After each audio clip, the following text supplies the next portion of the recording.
Alright, so in a recent Boxing King media interview, Oleksandr Usyk has stated the following. He insists he has no plans to retire anytime soon, despite his mother asking him to after the Tyson Fury win.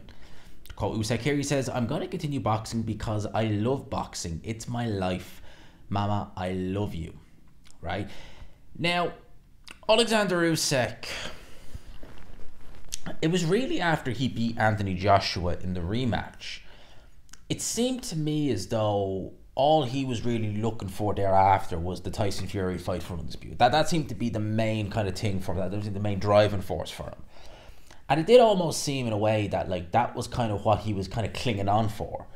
Because Oleksandr Usyk, when you look at what he's achieved in the sport, undisputed cruiserweight champion, well, even prior to Tyson Fury, unified world heavyweight champion, arguably the greatest cruiserweight of all time.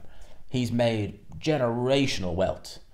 So there wasn't, even before he fought Tyson Fury, there wasn't really that many more boxes to tick. He wanted to be undisputed, and he ticked that box. You would say now he's pretty much done it all. Obviously, he has the rematch. He's contractually obliged to go through with the rematch with Tyson Fury. You would have him as favourite. I certainly would have him as favourite going into the Fury rematch. And then you kind of think, well, what is there really to do after that? In the nice way. Now, obviously, he's not undisputed anymore. He's apparently voluntarily gave up the IBF title, so it is now property of Daniel Dubois. It may not be after September 21st, but for now, it is property of Daniel Dubois. So, you look and you think, if he beats Fury again, which is highly likely, what is keeping him in boxing, really? Because he made a massive payday against Fury. He's made big paydays before. He'll make maybe a bigger one this time around against Tyson Fury in the rematch. What really is there? And you look at Usyk, and as good as he is, and he's great, he's tremendous, he is 37 years old. January 17th, I believe, is his date of birth. 87, I think it was when he was born, 87. So he is actually born on the same not date, I was going to say date there, no, same day as Muhammad Ali. He was born January 17th as well. Obviously, I think he was born in the 40s. I think Ali was born in the early 40s. If he was 22 in 64, so he would have been born about 42 thereabouts. But yeah, shares the same birthday. He'll be 38 2025. This coming January, he'll be 38. So he's not getting any younger.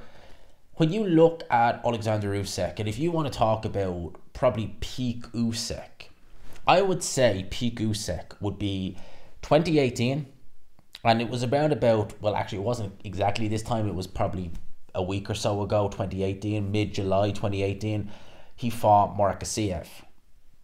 I thought at the time going into that fight, that would be a competitive fight that Usyk would likely win, but it'd be competitive. And Usyk just outclassed Gassiev. And Gassiev, although he didn't take a beating in that fight, he's really done nothing since then. He completely outclassed him. Oleksandr Usyk beats Tony Bellew. He beats Chez Witherspoon. He beats Derek Chisora. He looks brilliant beating Anthony Joshua September 2021. And I don't think he's ever looked as good. Now, that's not to say he's looked bad. You could kind of say it's a bit like Canelo, if you think about it. That Canelo had that run of a couple of years. I'd really want to say it was kind of similar from kind of 2018 to 2021. Quite similar, actually, to be honest with you, where it just seemed like this guy, whatever he did, it just was flawless. Not flawless, but you know what I mean. It just seemed like he was firing on all cylinders and he could not be denied. Heavyweights do tend to kind of peak a little bit later than the kind of middleweights, super middleweights. That's why Canelo was younger than Usyk by a couple of years, but I think they're kind of still on that kind of decline, but it's not a rapid decline by no stretch, but there is a decline there. And I think with Oleksandr Usyk, him against Tyson Fury, and look, he beat Tyson Fury legitimately, there's no question about that. He won it, in my opinion, no real argument. But he did take some punishment in that fight. He gave an interview with Sky Sports where he was actually asked about the broken jaw, and he said, well, and in his own way, he's like, well, no. Did his jaw hurt post-fight? Yeah. As did his hands, as did the rest of his body, but there was no break. So, and was it Tyson Fury or was it Spencer Brown? It was one of them who said that what was it, broken orbital bone, or just making stuff up. But that's Team Fury. What else do you expect from Team Fury? All they ever do is lie, and they wonder why no one believes them. The boy who cried wolf. There you go. But Oleksandr Usyk, regardless, I think he is starting the decline.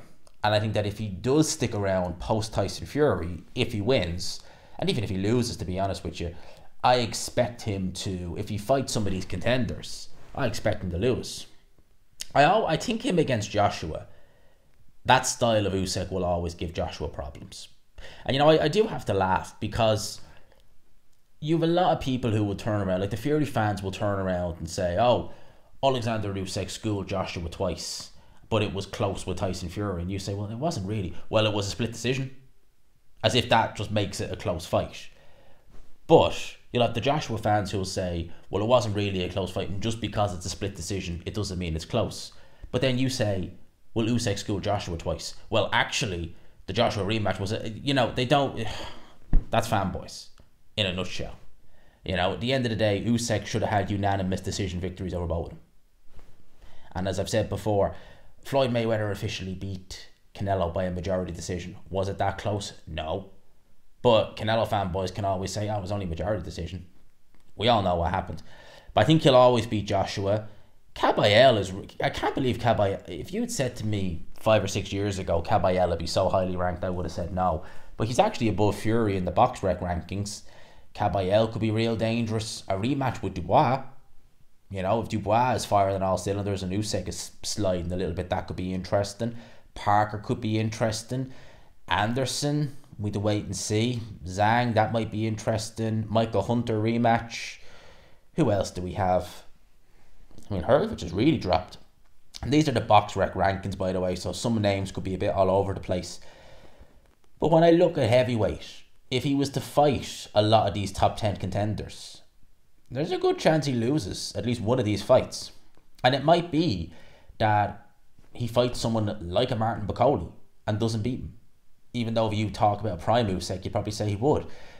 Father Time is undefeated. If he carries on post-Fury for, say, another 2 years, 3 years, he'll get turned over sooner or later. And he could be turned over multiple times. Just because Father Time is undefeated. I don't think Oleksandr Usyk is as good as he was 3 years ago, 4 years ago, 5 years ago. I don't think he is. Is this Usyk just saying it for the camera? Is he? Because it did seem to me as though at least a year before the Fury fight, he did seem like that was the only fight on the radar, and it was that was what was keeping him in boxing, so to speak. At the end of the day, he really has nothing to prove. He says he loves boxing. I'm sure he does, but surely you can box train when you finish, but maybe he just loves being there under the limelights, in the ring on fight night. Who knows?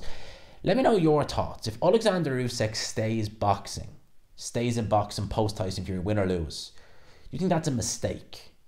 Let me know your thoughts in the comment section below. I hope you enjoyed it. Smash the like button if you could. And subscribe, of course, as always, if you haven't already. Peace.